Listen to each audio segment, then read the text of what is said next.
started cleaning up at this frame today just to see how apocalyptic it was, and you'll see from the looks of it here, it's not that bad.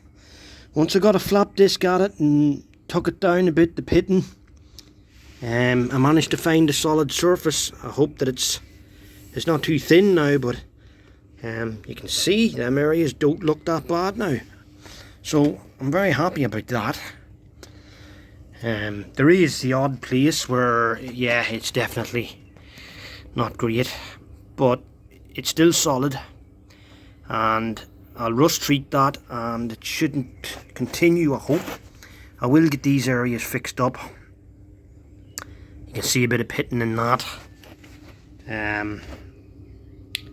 Here looks worse on camera, by the way.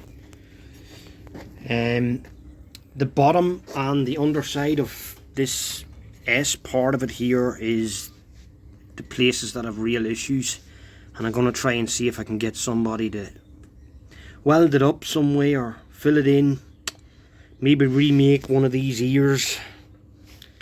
You didn't get a good look at that last night, so I'll show you now just how bad it is. So yeah, this is the underside of that, and you can just see in there it's pretty heavy rust, and somebody has tried to fix it at some stage, and this here piece must have been just holding on by basically nothing.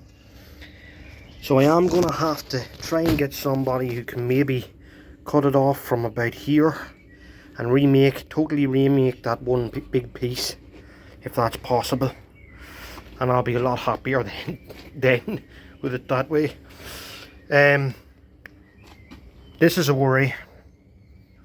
You can see how deep the pitting is on this, and it's already went through way down here in places, so I may have to get him to cut it off about here and replace it the whole way up here till about here.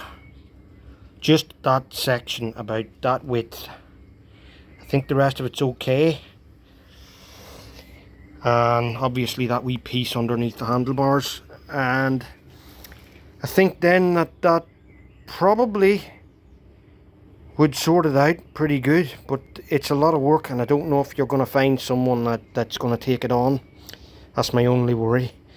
And if I could weld, I would do that. I did do a course on welding before, but I don't have a welder here, and I never actually got to practice much at it. So my brother's a welder, but the problem is, if you ask my brother to do it, you could be waiting a long time. That's if he wants to do it for you at all, because these are fidgety little jobs, and they take time, and I can understand that, you know. So that's where we are, that's where we're at with it. What else can you do? Just clean it up, try and make yourself a little bit happier. I'm going to keep cleaning on here for another while till it gets dark, then I'm going to throw a coat of primer on whatever I've done. So here you go. Yeah, so for my sake and your sake, just for the entertainment purposes, I decided that I'd throw a bit of paint on top of the bits that I'd done. Now this is proper car paint, Seat Leon paint that I had lying around the shed. It's metallic, but it doesn't look terrible at all. I didn't expect it to come out perfect. You know, you're still going to see the marks from the grinder in places and that sort of thing, but it definitely doesn't look like it's heavily pitted in most areas. It looks quite fine. And there's an area there now, you can see a bit of pitting in, but it doesn't look terrible. I'm happy with that. I see a little bit shy there where I missed. Oh, don't worry, I'll be cleaning this off, because I have decided now, considering the state of the frame and everything, that I'm going to powder coat it. I think it's the best option for the frame. It's going to offer the most protection, I think, in the long run. That's assuming I do get all of this mess sorted out. To be honest, I think the best thing for me to do would be to try and find an old cg125 frame or cb125s frame, because I have a feeling that this front piece is the same on all of them, and that the only difference is the angle of the back and the length of these bars here.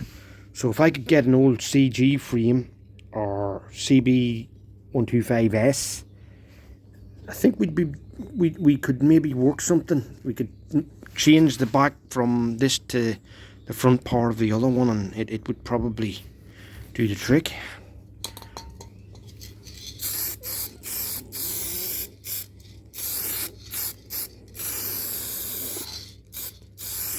That'll protect what I've sanded today also. But that doesn't look bad at all. For a frame that you're not even going to see anyway, because everything's going to be under the tank and under the seat and under fairings, I think we're doing alright. I will be cleaning all this off and treating it for rust, obviously. That's a given. That has to be done. I just wanted to get a general idea of how it might be turning out, which I'm happy about. Give me your opinions in the comments. None of yous ever comment. I want to hear yous commenting and giving me your opinion on what you think of it and what you think I should do with it. I'm always open to suggestions. Right guys, I'll see you later. Okay, so just a quick end to our video today, and I want to show you a photograph of my frame when I had it all took apart. I want you to take a really close look at this, particularly this area of the frame. Look at this part of it and this part of it. Now this is the part that's given trouble here. I've been under here with all the Swiss cheese and stuff, and I'm looking for a solution, because getting a frame for this bike is very hard, if possible at all. So I started looking around to see could I find similar frames made by Honda, and I took a look at the cb125s frame, which I have taken a photograph here. Now I want you to take a close look at the center piece of that frame, here and here, and tell me that it's not nearly exactly the same as this.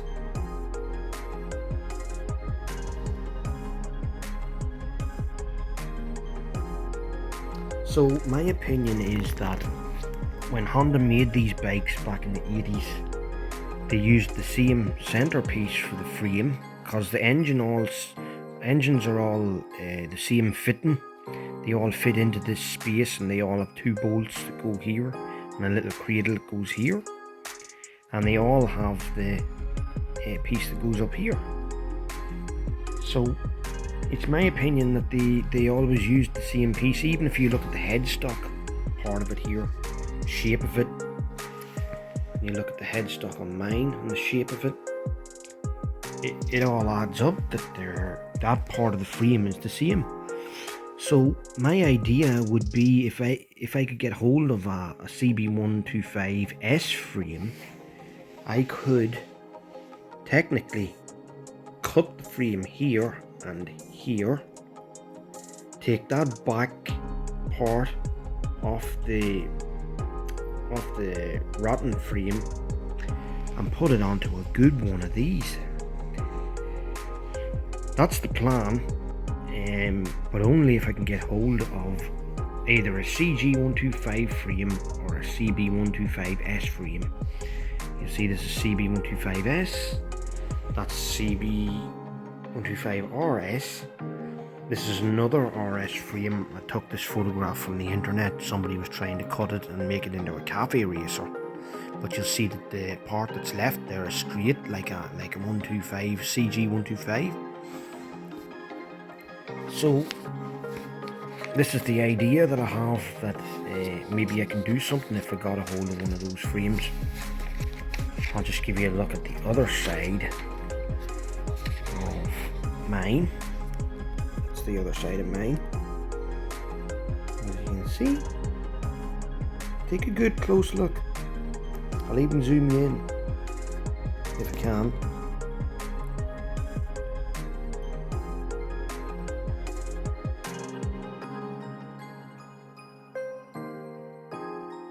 Yeah.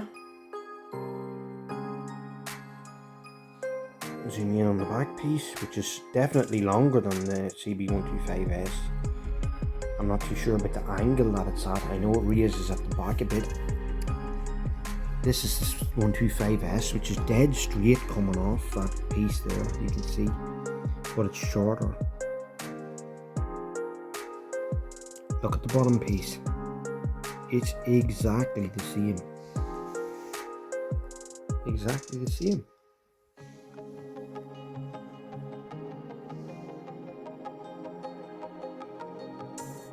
So if any of you know where I can get a hold of a CG125S frame or a CB125S frame or a CG125 frame from the 80s or late 70s, let me know, because that may let me out of this hole and I may have a better piece of frame to use to fix this bike.